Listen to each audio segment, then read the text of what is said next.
السلام علیکم ناظرین، پروگرام متضاد کے ساتھ میں آپ کا میزبان میاں عامر اشرف، اور پروگرام میں میرا ساتھ دیں گے سینئر اینکر پرسن اور تجزیہ کار جاوید کمیانہ صاحب۔ ہم نے اپنے اسی پروگرام میں خبر دی تھی کہ آرمی املاک پر حملہ کرنے والوں کے خلاف آرمی ایکٹ کے مطابق مقدمات درج ہوں گے۔ کل کور کمانڈر کانفرنس میں بھی اس بات کا فیصلہ کیا گیا۔ مزید کیا تفصیلات ہیں اس بارے میں؟ جی بہت شکریہ عامر صاحب۔ اصل میں ہمارا کام ہی خبر دینا ہے۔ اگر ہم روٹین کی خبریں ہی دیتے رہیں گے لوگوں کو تو وہ تو سارا دن میڈیا کے اوپر دیکھتے بھی رہتے ہیں، پڑھتے بھی رہتے ہیں، سنتے بھی رہتے ہیں۔ تو کوشش ہوتی ہے کہ کس طرح کی خبر دی جائے وقت سے پہلے، تاکہ ناظرین کو اندازہ ہو کہ ہم جو بھی خبر دیتے ہیں وہ مصدقہ ہوتی ہے، اس کے پیچھے وہ ایک سنسیٹی ہوتی ہے، پوری ریسرچ کی ہوتی ہے، کچھ کانٹیکٹس کی ہوتے ہیں، کچھ ذرائع ہوتے ہیں۔ بہرحال آپ کو یاد ہوگا کہ میں نے ایک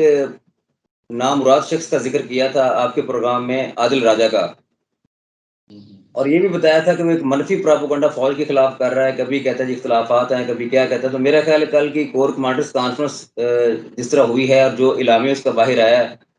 اس کے بعد یہ ساری افواہیں دم توڑ گئی ہیں کہ فوج کے اندر کسی طرح کا کوئی اختلاف نہیں ہے۔ اور میں نے آپ کو یاد ہی کہا تھا کہ فوج جو ہے وہ آرمی چیف عاصم منیر صاحب کی قیادت میں بالکل متحد ہے، اور وہ انہوں نے کل ثابت کر دیا کہ وہ ایک ادارہ ہے، وہ کوئی سول ادارہ تو ہے نہیں کہ جہاں پہ کچھ اختلافات لوگوں کے ہوں، وہاں پہ اگر کچھ ہوتی بھی بات تو وہ فوری دب جاتی ہے۔ اور مزے کی بات یہ ہے کہ جتنے کور کمانڈرز تھے وہ کل غصے میں تھے، اور فوج کے جتنے بھی آفیسرز تھے انہوں نے اپنا کنسرن شو کروایا غصے کا، اور بلکہ یہاں تک کہ کچھ ذرائع بتا رہے ہیں کہ آرمی چیف صاحب کو یہ بتایا گیا کہ آپ جو اے پولیٹیکل ہم ہوئے ہیں اور اس سے کمزوری جا رہی ہے، تو اے پولیٹیکل والے تھوڑی سی گردان کچھ عرصے کے لیے چھوڑ دیں تاکہ سختی کے ساتھ ان عناصر کے ساتھ نپٹا جائے، اور آئندہ کسی کو جرت نہ ہو، کیونکہ پوری دنیا کے اندر ایک امیج بڑا نیگیٹو گیا ہے، اور بالخصوص جو انڈیا ہے ہمارا ازلی دشمن ہے، تو وہ بھی اس پہ بہت خوش ہو رہا تھا کہ پاکستانی عوام جو وہ نکلی ہے۔ تو اس لیے اس کا ریئیکشن تو بہت خوفناک آنا تھا، خطرناک آنا تھا آرمی کی طرف سے، اور اس کا وہ کیا کہتے ہیں کہ پہلا نتیجہ سامنے آ گیا ہے، جو انہوں نے کل بات کی کہ آرمی ایکٹ کے مطابق جو ہے وہ ایف آئی آر مقدمے درج ہوں گے۔ تو فیصل آباد کے اندر جو انہوں نے ایک حساس ادارے کے دفتر پہ حملہ کیا تھا، جس میں پی ٹی اے کے وہاں کے ایم این اے فیض اللہ کموکا صاحب تھے، اور chief justice Lahore high court کے داماد علی افضل سائی تھے، تو ان سمیت جو 8 لوگ ہیں وہاں، ان سے یہ کارروائی شروع ہو رہی ہے اور یہ بڑھتی جائے گی۔ اور آج نیشنل سیکورٹی کونسل کا اجلاس بھی ہے۔ اس دن اس لیے وزیر اعظم صاحب نے ملتوی کیا تھا کہ فوج کے اندر، میں نے آپ کو عرض کی تھی، یاد ہوگا آپ کے پروگرام کے میں ہی بتایا تھا کہ فوج ذرا لائن اپ کر رہی ہے اپنے معاملات کو۔ اب جب لائن اپ کر لی ہے، انہوں نے کور کمانڈرز کانفرنس کر لی ہے، پرسوں پشاور کے اندر بھی آفیسرز کے ساتھ میٹنگ ہو گئی ہے، تو اب میرا خیال ہے وہ آج اسی چیز کو سیکنڈ کرنے کے لیے، یہ عملی جامہ پہنانے کے لیے وہ آج نیشنل سیکورٹی کونسل کے اندر سول حکومت کو بھی پیغام دیں گے، اور 2 ٹوک پیغام دیں گے کہ بلا تفریق اور زیرو ٹالرنس کے اوپر ان کے خلاف کاروائیاں کی جائیں۔ اور اس کی ایک یعنی یہ بھی ہے کہ روز کوئی نہ کوئی پکڑا جا رہا تھا۔ آج صبح بھی شہری رفیع صاحب بھی پکڑے گئے، کل فیضل حسن چوہان صاحب پکڑے گئے، تو پکڑ دکڑ کا سلسلہ اور ان مقدمات کا سلسلہ رک نہیں رہا، جو کہ بڑا واضح پیغام ہے کہ وہ بالکل جو ہے اس پہ کوئی کمپرومائز کرنے کے لیے تیار نہیں ہے۔ اسی طرح سوشل میڈیا کا جو ہے اس پہ قانون سازی کر رہے ہیں، کیونکہ عادل راجہ جیسے بے شمار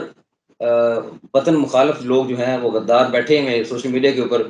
جو دن رات اپنی فوج کے خلاف ایک منفی پراپوگنڈا کر کے عوام کی ذہن سازی کرتے ہیں، اور وہ ان کا بڑا رول ہوتا ہے، کیونکہ مسلسل صبح شام روز 7 دن ہفتے کے آپ نے جب ایک ہی بات کرتے رہنا تو آخر عوام سوچنے میں مجبور ہوتی ہے کہ یار ان کی بات میں کوئی نہ کوئی سچ ہوگا، حالانکہ وہ بالکل پراپوگنڈا کر رہے ہوتے ہیں۔ اور ایک بڑی اہم بات کی کور کمانڈرز کانفرنس کے اعلامیے میں کہ بیرونی اسپانسرڈ جو لوگ ہیں ان کی، یعنی کہ ایک تو ملک کے اندر سے انتشار ہے، یہ بیرونی اسپانسرڈ کی جو بات کی وہ میرا خیال ہے ایک تو زلمے خلیزاد کا جو اس موقع پہ بیان عمران خان صاحب کی فیور میں آیا تھا، اس کو کاؤنٹ کرنے کے لیے، اور جو انڈیا کے اندر ایک پراپوگنڈا چل رہا ہے، اور جس طرح میں نے آپ کو عرض کی تھی کہ را پراپر فنڈنگ کرتی ہے عادل راجہ کو، تو اس لیے بیرونی اسپانسرڈ کا بھی ذکر کیا گیا۔ اور دوسرا یہ کہا گیا کہ اکسانے والوں کو، حوصلہ افزائی کرنے والوں کو، مددگاروں کو اور سہولت کاروں کو ہم اچھی طرح پہچانتے ہیں، ہمارے پاس ٹھوس ایویڈنس ہے، لہٰذا رائٹ لیفٹ کی بات کرنا بے سود ہوگا، ہمیں پتہ ہے اور اس کے مطابق کارروائی کی جائے گی. تو آج مزید جو ہے اس کے اوپر سخت فیصلے آج نیشنل سیکورٹی کونسل کے اجلاس کے اندر ہو جائیں گے. بہت شکریہ سر. اچھا، ہم نے اسی پروگرام میں کہا تھا کہ قومی اسمبلی میں اپنے معزز چیف جسٹس جو ہیں ان کے خلاف ریفرنس دائر ہوگا. اس کا اعلان بھی ہو گیا. اور ہم نے یہ بھی کہا تھا کہ نواز شریف جو ہمارے وزیر اعظم جناب شہباز شریف ہیں ان پہ توہین عدالت نہیں لگے گی. تو یہ توہین عدالت بڑتی طور پہ ٹلی ہے یا دوبارہ بھی لگ سکتی ہے؟ نہیں، ہم نے بڑا واضح کل بتایا تھا کہ توہین عدالت لگے گی نہیں. اس کی میں نے آپ کو ایک لاجک بھی بتائی تھی کہ جب پرائم منسٹر صاحب نے اپنی کابینہ کے ہمراہ 21 ارب کا فنڈ منظور کر کے پارلیمنٹ میں بھیج دیا تھا، تو آگے پارلیمنٹ نے اس کے اوپر کہا کہ جی یہ فنڈ منظور ہم نہیں کریں گے. باقی جو ڈاکومنٹس کے اندر یا سمجھ لیں کہ وہ اپنی آئینی قانونی لحاظ سے سیکیور ہوئے ہیں، وہ تو انہوں نے کر دیا تھا کہ جی منظور کر دیں. دوسری بات ہے کہ پرائم منسٹر صاحب کے ساتھ اس وقت پیچھے پارلیمنٹ کھڑی ہوئی ہے، جبکہ چیف جسٹس صاحب کے ساتھ ان کی اس وقت سپریم کورٹ بھی نہیں کھڑی ہوئی. اس کی میں آپ کو ایک مثال دیتا ہوں کہ اتوار والے دن آنریبل جسٹس مظاہر اکبر نقوی صاحب کے صاحبزادے کی شادی تھی لاہور میں. تو کچھ ججز کو انہوں نے بلایا نہیں تھا، لیکن اپنے وہ آپ کو یاد ہوگا کہ جب بھی چیف جسٹس صاحب ایک بینچ بناتے ہیں 8 آنریبل ججز کے اوپر، تو 8 یہ سارے 8 کے گروپ ہے پورا. ان 8 کو بلایا تھا اور 9 جو تھے وہ اطہر من اللہ صاحب تھے، لیکن اطہر من اللہ صاحب تو ویسے نہیں آئے. اور جو ان کے 8 ججز تھے ان میں سے جو آنریبل عائشہ ملک صاحبہ تھی وہ امریکہ گئی ہوئی تھی، تو 7 رہ گئے. تو 7 میں سے بھی وہاں پہ 4 لوگ موجود تھے. ایک مظاہر اکبر نقوی صاحب خود، اور 3 یہی جو اس وقت ہر بینچ میں موجود ہوتے ہیں، آنریبل چیف جسٹس صاحب اور آنریبل اعجاز الحسن صاحب اور جسٹس منیب صاحب، یہ 3 اور مظاہر اکبر نقوی صاحب کے علاوہ کوئی ججز وہاں پہ نہیں آئے. تو وہ بھی ایک پیغام تھا کہ بھائی ہم آپ کے کیمپ میں کوئی نہیں کھڑے ہوئے. اور چیف جسٹس صاحب کے اوپر اس وقت شدید دباؤ ہے، اور میرا خیال ہے کہ مئی کے آخر تک چیف جسٹس صاحب جو ہے نا وہ سپریم کورٹ کی اس منصب کے اوپر آپ کو نظر شاید نہ ہے. یہ بھی خبر دے رہا ہوں آپ کو، میں کافی حد تک امکان موجود ہے. کیونکہ اب دیکھیں نا، ایک طرف سپریم کورٹ کی جو بیک سائڈ پہ بلڈنگ ہے پارلیمنٹ، اس کے اندر تقاریر ہو رہی تھی چیف جسٹس صاحب کے خلاف، اور دوسری طرف سپریم کورٹ کے بالکل سامنے پی ڈی ایم کا جلسہ تھا اور سیاسی قیادت نے مسلسل ان کے اوپر بڑی تنقید کر رہی تھی. اور آپ نے کل محسوس کیا ہوگا کہ ان کی باڈی لینگویج بھی تبدیل تھی. کل جو ریویو پٹیشن تھی الیکشن کمیشن کی، اس پر وہ کہہ رہے تھے کہ جی آپ نے بڑے زبردست پوائنٹ نکال کے لے کے آئے ہیں، تو آپ نے یہ پہلے کیوں نہیں بتایا؟ آپ نے مرکزی کیس کے اندر ان کا ذکر ہی نہیں کیا، یہ تو بڑے دلچسپ پوائنٹ ہیں. اور تھوڑا تھوڑا ساتھ وہ یہ بھی کہتے رہے مذاکرات کا بھی اینڈ پہ انہوں نے ریکویسٹ کی، لیکن حکومت اس دفعہ مذاکرات پہ نہیں مان رہی. فواد چودھری صاحب کا، شاہ رخ قریشی صاحب کا خان صاحب کو یہی کہنا تھا کہ حکومت اگر اکتوبر کے اندر الیکشن دے رہی ہے اور وہ اس بات پہ اصرار کر رہی ہے کہ جولائی کے اندر ہم اسمبلی ڈیزالو کر دیں گے قومی اسمبلی، تو فوری ہمیں مان لینا چاہیے. لیکن خان صاحب جو ہے وہ تھوڑا سا اپنے مطابق چلتے ہیں. لیکن اب حکومت کی فوٹنگ کل کے ایکشن کے بعد بہت اسٹرانگ ہو چکی ہوئی ہے کہ جو پارلیمنٹ کے اندر منظوری ہوئی اور کمیٹی تشکیل دی گئی ریفرنس لانے کے لیے، اس کے بعد ان کے اوپر کافی دباؤ ہے. ان کے اپنے ججز کیمپ سے چھوڑ رہے ہیں. پھر خان صاحب کے بارے میں کل انہوں نے بڑا واضح کہا کہ اپنے اخلاقی اقدار جو ہیں ان کو پروان چڑھائیں. تو وہ بھی یعنی کہ ایک پیغام تھا کہ اگر آپ اسی کے ساتھ سمجھیں کہ سپریم کورٹ یا کسی بھی آنریبل کورٹ سے آپ کو ریلیف ملے گا تو یہ پاسبل نہیں ہے. تو اب یہ کہ چیف جسٹس صاحب کافی حد تک شدید دباؤ کے اندر ہیں،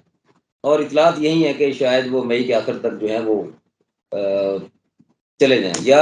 اس ریفرنس کی صورت میں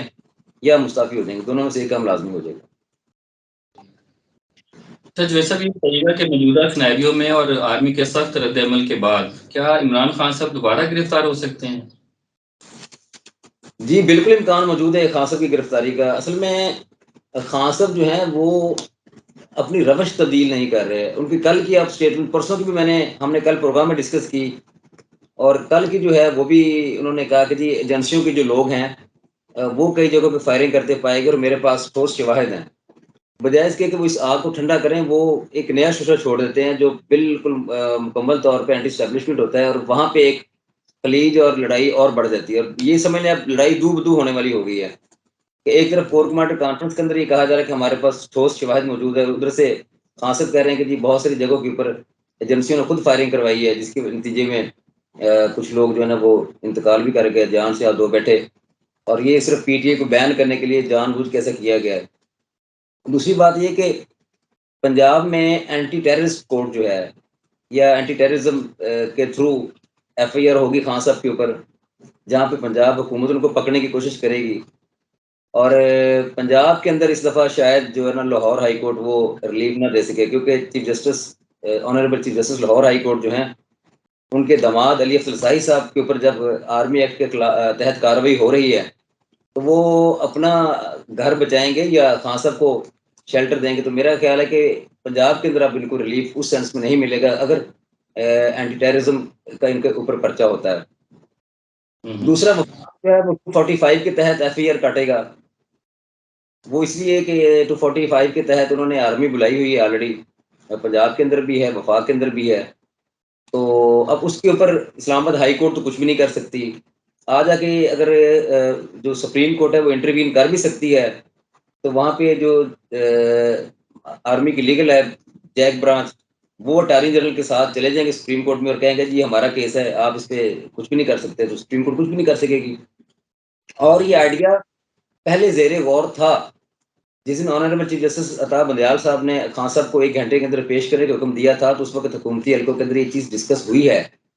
کہ ہم اس تحت 245 کے تحت جو ہے وہ پیش نہیں کرتے، لیکن بعد ازاں انہوں نے کہا تھا کہ نہیں، عدالت کو جو آنریبل کورٹ جو فیصلہ کرتی ہے وہ کرنے دیں، اس کو سیاسی لحاظ سے اور سیاسی عنوان کے ساتھ ہی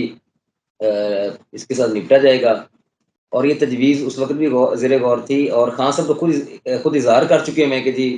مجھے اس طرح غداری کا مقدمہ درج کر کے تو جیل میں ڈالا جائے گا۔ لیکن یہ کہ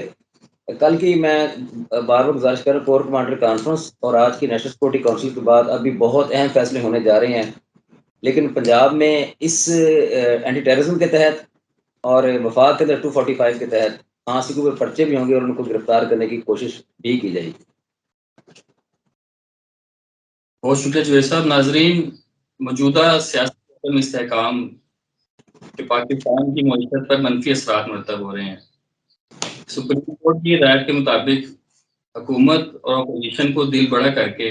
دوبارہ مذاکرات کے عمل کو شروع کرنا چاہیے تاکہ اس بگڑی حالت کا کوئی مثبت حل نکل سکے۔ اگلے پروگرام تک کے لیے اپنے میزبان میں عامر کو اجازت دیجیے۔ اپنا بہت سا خیال رکھیے گا۔ اللہ نگہبان۔